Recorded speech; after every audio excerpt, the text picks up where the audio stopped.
Star Trek book review.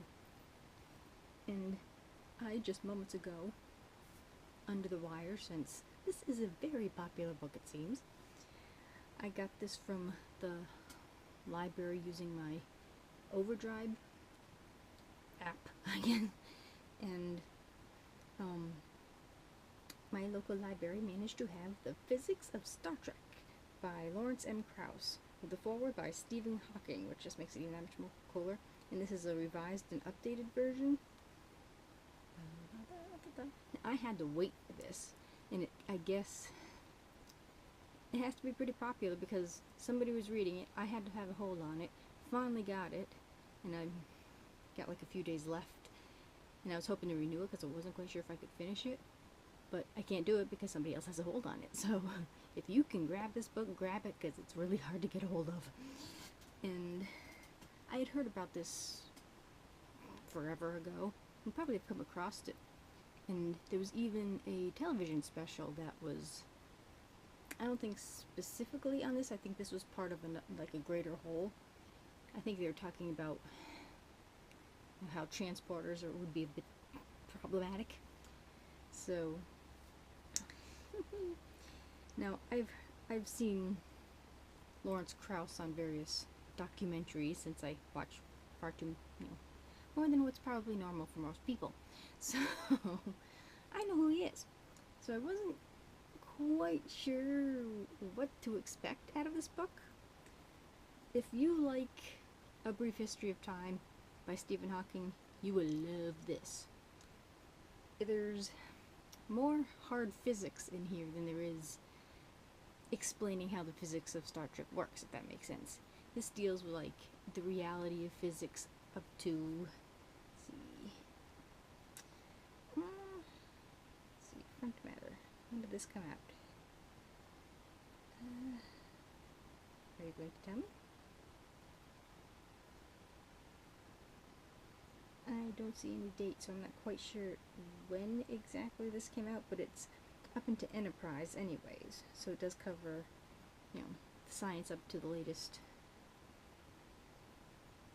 series there. And I enjoyed it.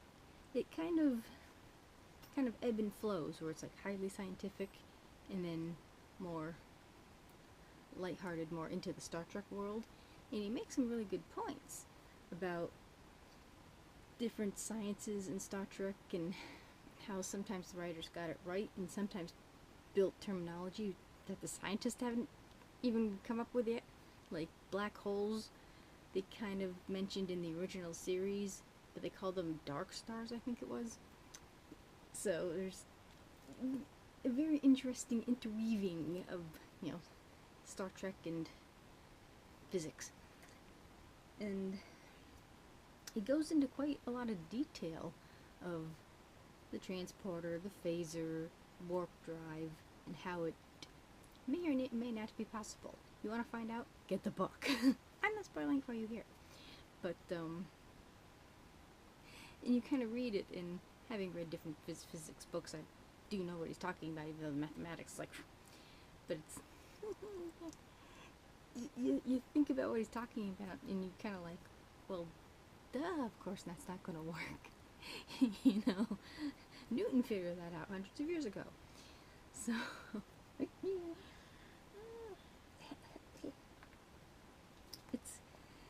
he appreciates the universe of Star Trek. So when he kind of points out,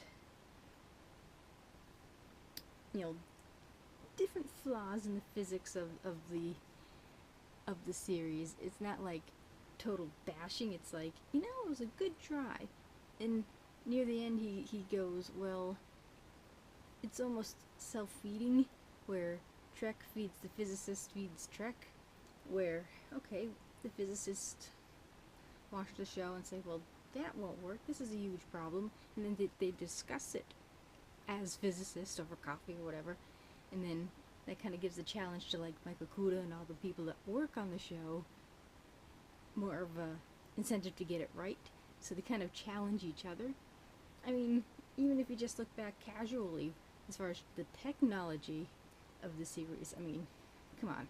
1990s next gen, though it's more of a tablet they were using, you know, cell phones, communicators, you know, that type of thing. Versus people sit back and go, oh, that's a cool idea, I'm going to work on that. So, people like that would love this book. It's definitely a high science book. If you're a casual reader with no interest in science whatsoever, you might want to avoid this like the plague. If you do enjoy physics and can keep up with the scientific speech, and it's not way over your head. I mean, you have to have at least a basic concept of physics and astronomy to kind of, you know, appreciate this anyways. Though I suppose if you're picking up the physics of Star Trek, you probably do have the appreciation anyway. So, yes, it's a science book that it would be cool if schools had physics books that were this.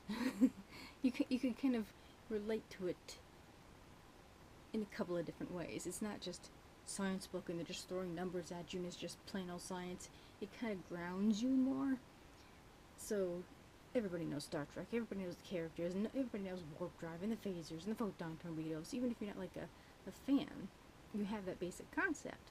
So that might actually help kind of give you a little hint into physics. So you can kind of, you know, use that as an appreciation for science and vice versa. So I loved this book. This was really cool. And it actually surprised me. It was a lot lighter than I expected it to be, but a lot more heavy at the same time. So it was a very interesting balance of the two. So I highly recommend this. In exercises your brain cells, which is always good. So thank you for watching. Thank you for watching. Again, Phil sends his greetings from the living room. Do remember to comment, rate, share, hit all those clicky buttons, check my stuff down below, and subscribe.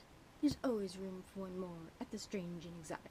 And if you believe in multiple dimensions, there's lots of room for all of us. Bye! Read long and prosper.